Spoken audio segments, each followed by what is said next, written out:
Di tengah gurun yang panas, di sepanjang aliran sungai Nil yang agung, berdirilah kota Alexandria, yaitu sebuah kota megah yang bersinar sebagai pusat kebudayaan dan kekuatan pada zaman kuno.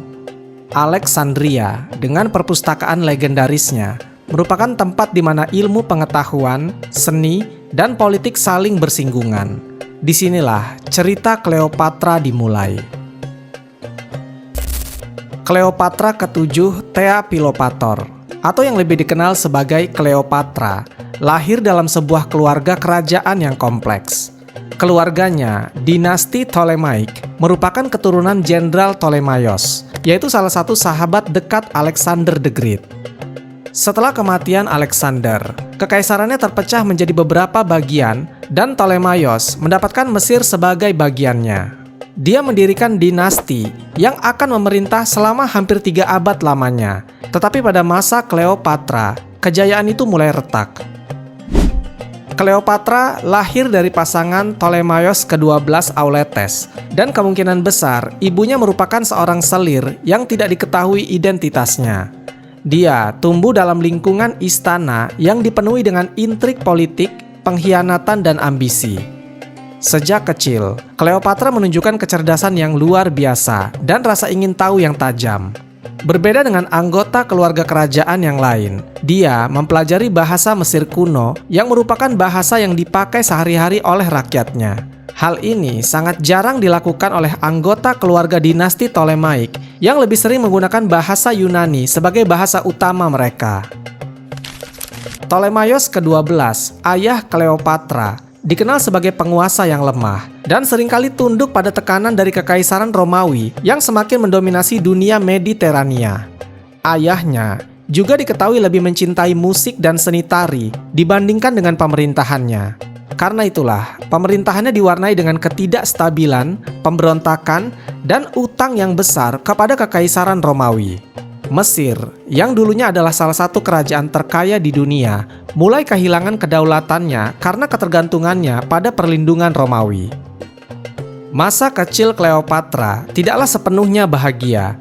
Dia menyaksikan bagaimana keluarganya seringkali bertikai untuk memperebutkan kekuasaan. Kehidupan di istana Ptolemaic dipenuhi dengan drama, saudara melawan saudara, pengkhianatan di balik pintu tertutup, dan pembunuhan untuk merebut tahta. Dalam lingkungan seperti inilah, Cleopatra belajar untuk bertahan hidup dan mengasah kecerdasan politiknya. Ketika Cleopatra masih remaja, ayahnya dipaksa meninggalkan Mesir akibat adanya pemberontakan di dalam negeri. Dia pergi ke Romawi untuk mencari dukungan dengan meninggalkan Cleopatra dan saudara-saudaranya di tengah kekacauan. Situasi ini menjadi pelajaran awal bagi Cleopatra tentang bagaimana diplomasi dan aliansi internasional dapat menentukan nasib suatu bangsa. Di Romawi, Ptolemaios ke-12 berhasil mendapatkan dukungan dari Julius Caesar yang pada saat itu adalah salah satu tokoh paling berpengaruh di republik tersebut. Dengan bantuan Caesar, Ptolemaios kembali ke Mesir dan merebut kembali tahtanya. Namun kembalinya dia ke istana, pemerintahan Ptolemaios ke-12 rupanya tidak membawa stabilitas. Dia tetap bergantung pada Roma yang semakin menuntut pajak berupa upeti besar dari Mesir. Utang kepada Romawi terus menumpuk dan rakyat Mesir semakin terbebani dengan pajak yang tinggi. Di tengah krisis ini, Cleopatra menyaksikan bagaimana ayahnya berusaha mempertahankan kekuasaan di bawah bayang-bayang kekuatan asing. Pengalaman ini meninggalkan kesan mendalam pada Cleopatra dan membentuk pandangannya tentang hubungan Mesir dengan Romawi. Ketika Ptolemaios ke-12 meninggal pada tahun 51 sebelum Masehi, Cleopatra yang baru berusia sekitar 18 tahun naik tahta bersama adik laki-lakinya yang bernama Ptolemaios ke-13, yang saat itu adiknya ini masih anak-anak. Maka sesuai dengan tradisi dinasti Ptolemaic, Cleopatra dan adik kandungnya ini menikah demi menjaga legitimasi mereka sebagai penguasa dan demi memurnikan garis keturunan kerajaan ini.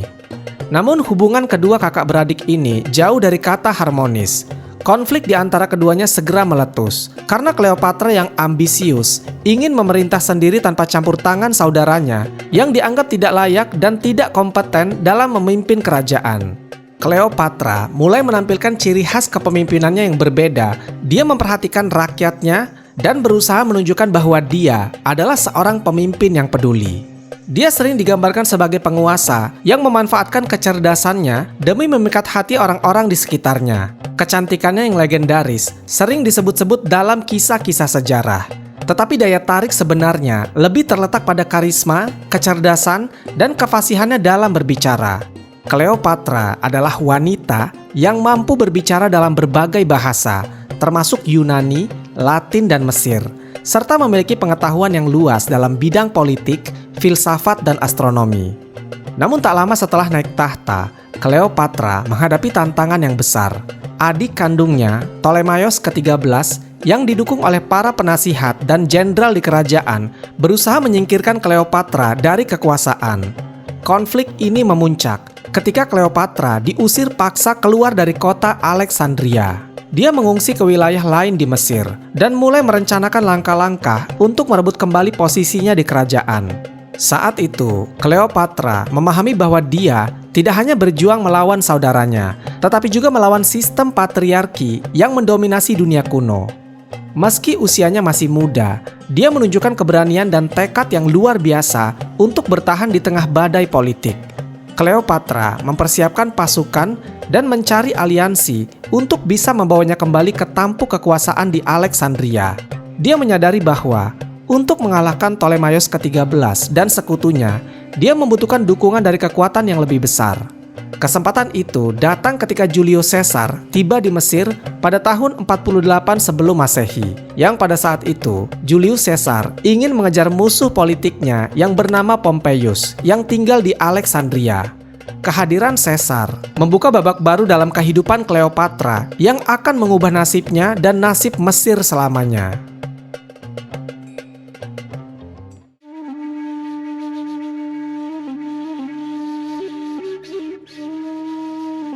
Ketika Julius Caesar tiba di Alexandria pada tahun 48 sebelum Masehi, Mesir sedang dilanda konflik internal. Cleopatra dan adik kandungnya atau suaminya yang bernama Ptolemaios ke-13 berada dalam perseteruan sengit untuk memperebutkan tahta di istana. Situasi ini memberikan peluang bagi Caesar, seorang jenderal Romawi yang ambisius, untuk memainkan perannya dalam politik di Mesir.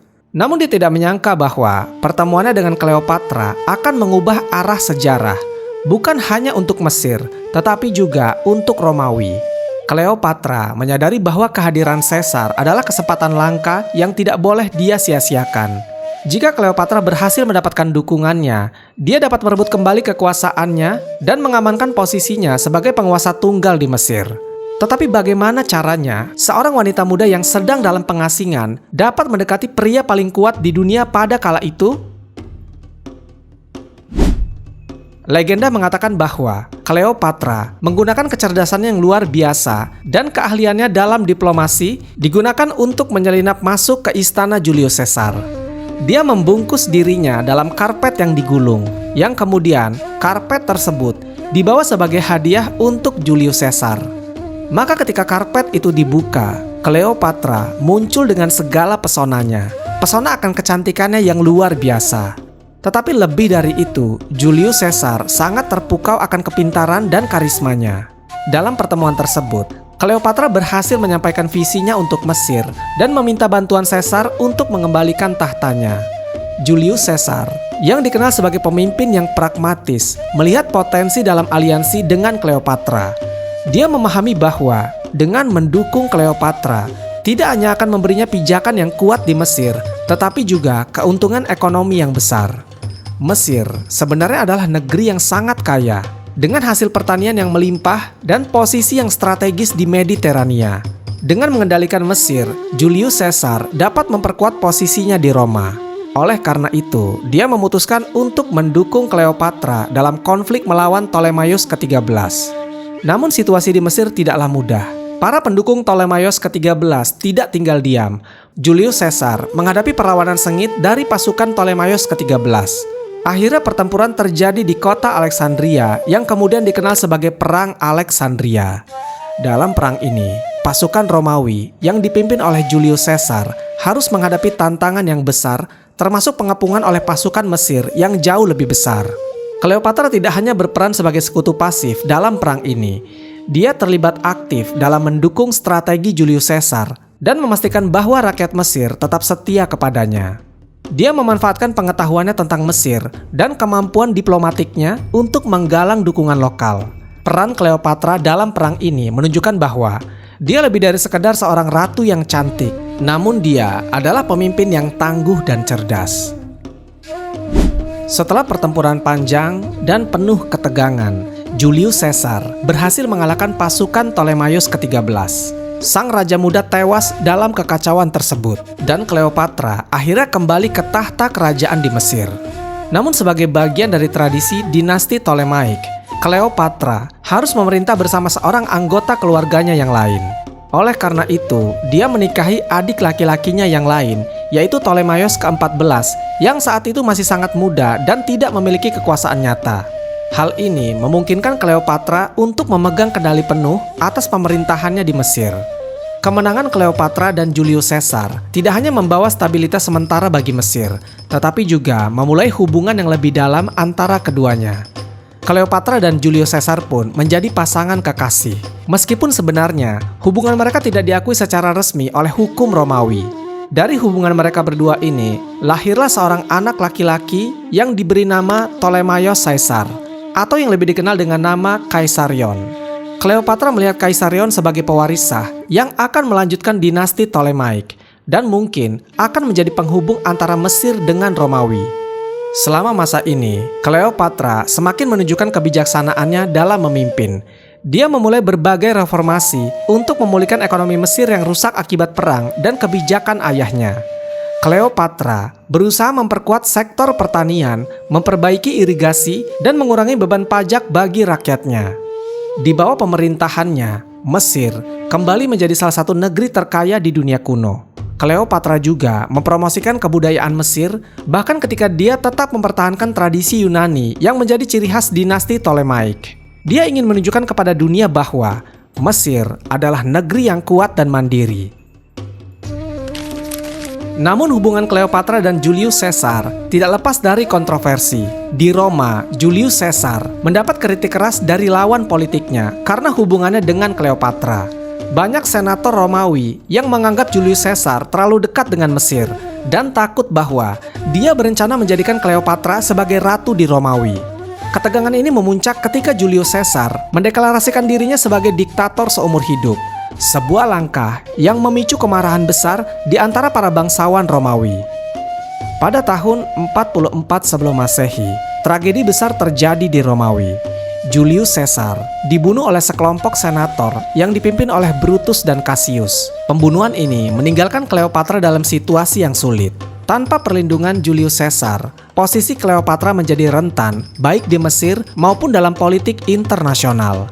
Dia harus mencari cara untuk melindungi dirinya dan putranya Kaisarion dari ancaman yang datang dari Romawi dan dari dalam kerajaannya sendiri. Kematian Julius Caesar juga membuka babak baru dalam perjuangan Cleopatra dengan ketegangan yang meningkat di Romawi. Cleopatra harus menentukan aliansi barunya di tengah perang saudara yang melibatkan para pewaris politik Julius Caesar, yaitu Marcus Antonius dan Octavianus.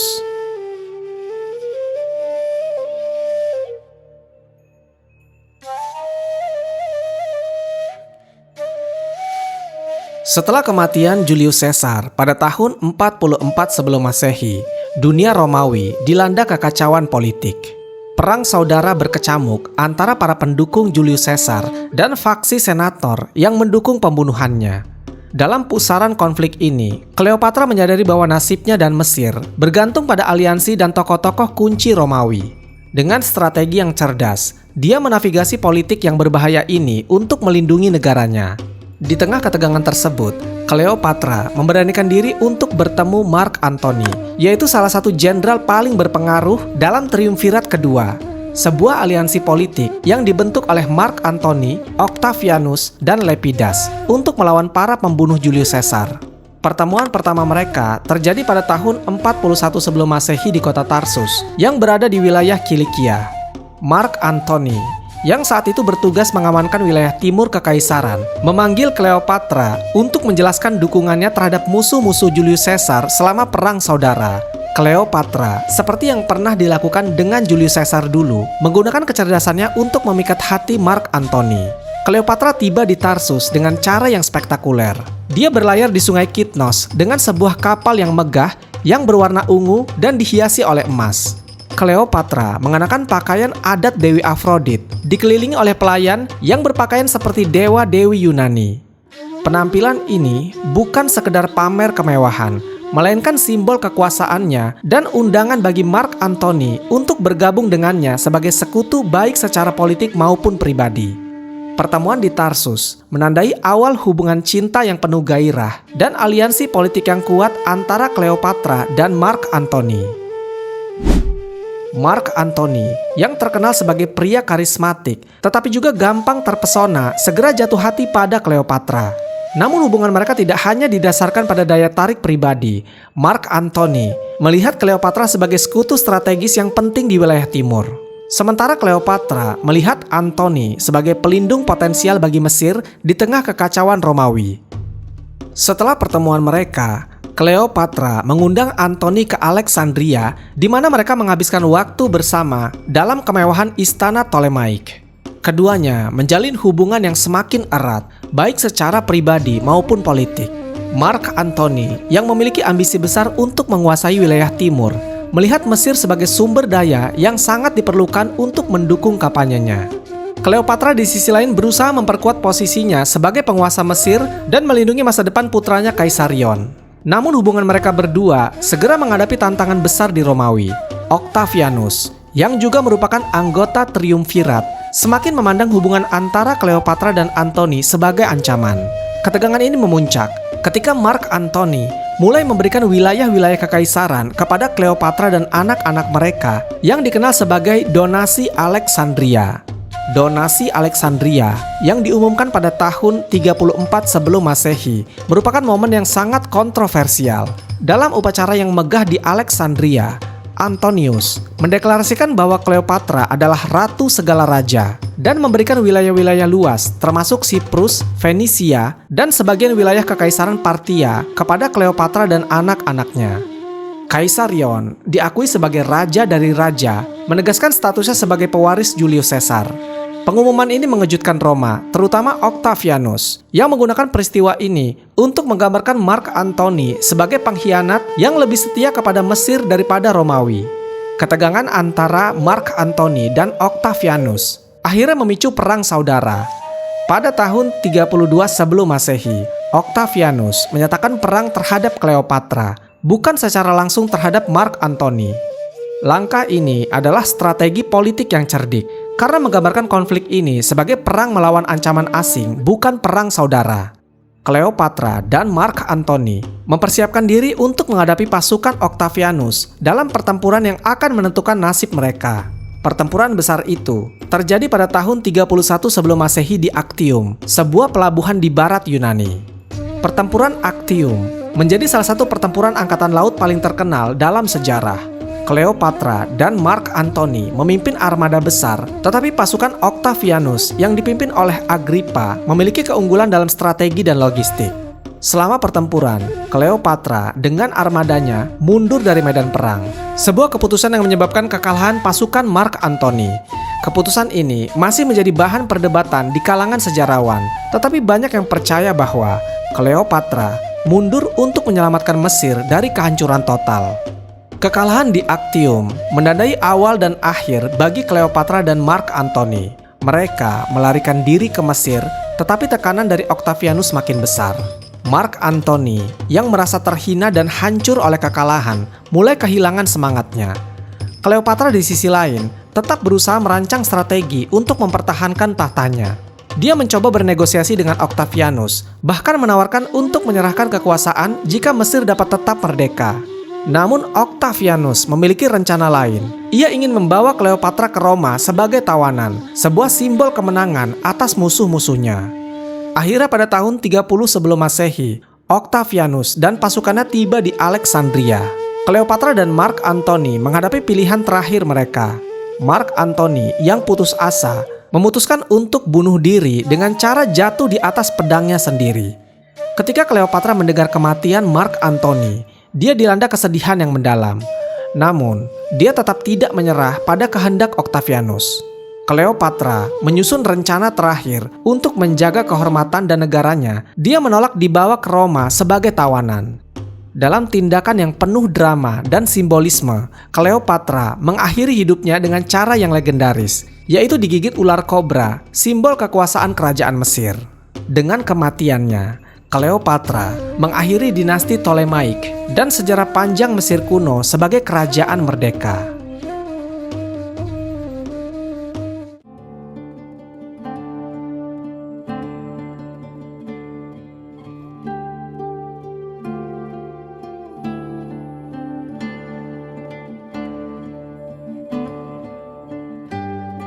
Kematian Cleopatra menandai berakhirnya dinasti Ptolemaic di Mesir, tetapi kisahnya tidak berakhir di situ. Sebaliknya, kematiannya menjadi awal dari salah satu misteri terbesar dalam sejarah, yaitu tentang lokasi makamnya yang hilang. Sejak zaman kuno hingga era modern, makam Cleopatra telah menjadi bahan spekulasi, mitos, dan pencarian yang intens oleh para arkeolog. Menurut catatan Plutarch, Cleopatra dan Mark Antony dimakamkan bersama dalam sebuah makam megah di Alexandria. Plutarch menggambarkan makam itu sebagai struktur yang mengesankan, dihiasi dengan emas, perak, permata, dan artefak berharga lainnya.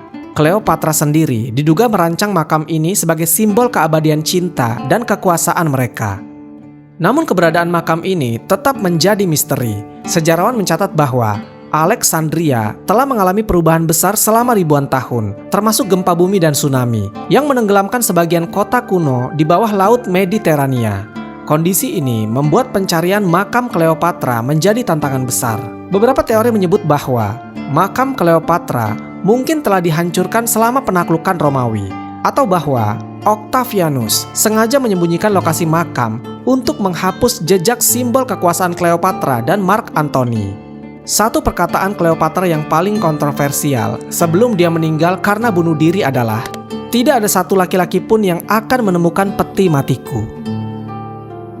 Hingga hari ini, para arkeolog belum berhasil menemukan tempat peristirahatan terakhir Cleopatra dan Mark Antony. Namun tanda-tanda akan keberadaan makamnya serta beberapa petunjuk penting tentang makam ini telah ditemukan. Tim arkeolog yang dipimpin oleh Kathleen Martinez dari Universitas San Domingo telah mencari makam Cleopatra selama kurang lebih 20 tahun. Dalam pencarian tersebut, Martinez dan timnya menemukan terowongan sepanjang 1.305 meter yang terletak 13 meter di bawah tanah.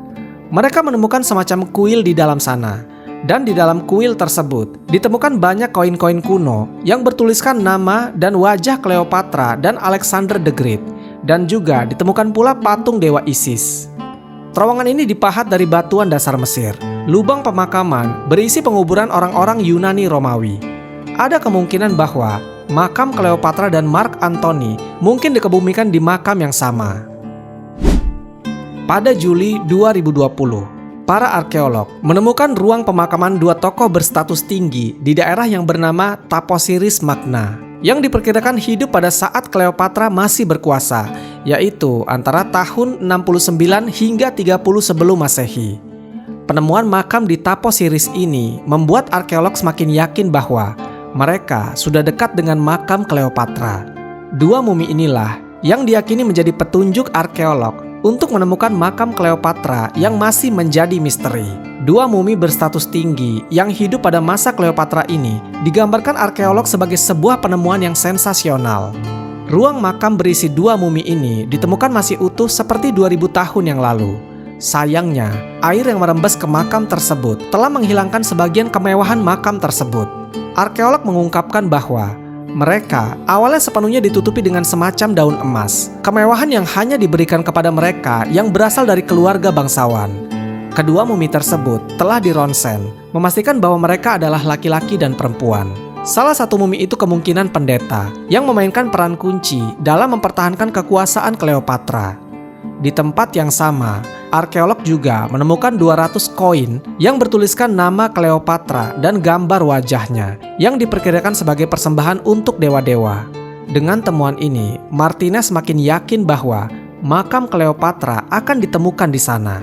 Penemuan sebelumnya termasuk patung Firaun tanpa kepala yang diyakini sebagai Raja Ptolemy keempat, yaitu leluhur Cleopatra, dan pelat pondasi dengan prasasti yang menunjukkan bahwa kuil tersebut didedikasikan untuk Dewi Isis. Selama masa pencarian ini, Martinez mengatakan kalau lokasi makam Cleopatra dan Mark Antony adalah misteri kuno yang membingungkan para arkeolog selama beberapa dekade. Jadi ada dua kemungkinan tentang makam ini. Yang pertama, makam Cleopatra ada di suatu tempat yang masih utuh hingga hari ini. Sementara yang kedua, kemungkinan makam tersebut telah dijarah dan berpindah ke tempat yang jauh dan semakin sulit diidentifikasi. Selain keberadaan makamnya yang masih misteri, ada beberapa hal lain yang terkesan janggal mengenai Cleopatra. Misalnya, anak Cleopatra dan Julius Caesar yang bernama Caesarion. Banyak sejarawan dan peneliti yang mempertanyakan apakah benar Caesarion adalah anak kandung dari Julius Caesar. Sebab tidak ada catatan bahwa Julius Caesar pernah mengakui bahwa Caesarion adalah anak kandungnya. Salah satu teman Kaisar, yaitu Gaius Oppius, bahkan pernah menulis pamflet yang menyangkal bahwa Caesarion adalah putra kandung Julius Caesar. Dan rumor mengenai konspirasi tentang kematiannya, beberapa spekulasi populer mencakup teori bahwa Cleopatra mungkin tidak meninggal karena gigitan ular, melainkan diracun atas perintah Octavianus. Teori ini didasarkan pada keraguan tentang bagaimana ular bisa dibawa ke penjara Cleopatra tanpa terdeteksi, serta fakta bahwa gigitan ular tidak selalu menyebabkan kematian yang cepat. Selain itu, ada teori yang menyebutkan bahwa Cleopatra mungkin memalsukan kematiannya dan melarikan diri ke tempat yang tidak diketahui. Meskipun memang ini hampir dibilang tidak benar, namun banyak spekulasi ini mencerminkan daya tarik abadi Cleopatra sebagai tokoh misterius dan penuh teka-teki.